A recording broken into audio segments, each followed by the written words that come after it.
Hello friends, আমি সুস্মিতা চলে এসেছি আবারও একটা নতুন ভিডিও নিয়ে। তো সবাইকে গুড মর্নিং জানিয়ে ভিডিওটা শুরু করছি। আর চলে এসেছি এখন রান্নাঘরে। কিছুটা মাছ ভাজা হয়ে গেছে আর অল্প কিছু বাকি ছিল, সেটাই ভেজে নিচ্ছি। মাছের ঝোলের মশলাটা কষিয়ে নিলাম। আর আরেকটা কড়াইতে আজকে মাছের ঝোলটা সবজি দিয়ে করবো জন্য সবজিগুলো ভেজে নিয়েছি। দেখো ঝোল হয়ে গেছে আমার, আর আমি এখন একটু বেরোবো। তো চলে এসেছি নিউ কোচবিহার স্টেশনে। মা আর বোন যাচ্ছে কলকাতা। তো বাবা এসেছে স্টেশনে ওদেরকে তুলে দিতে ট্রেনে, আর আমি এসেছি। তো চলো দেখতে থাকো ভিডিওটা।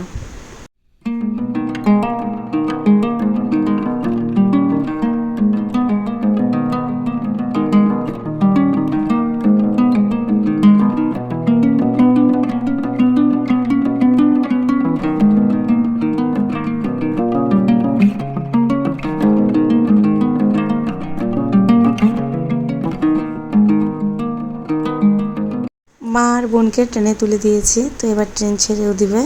বাবা আর আমি বাইরের থেকে একটু কথা বলে নিলাম ওদের সাথে। তো চলো বন্ধুরা, আজকের মতন টাটা।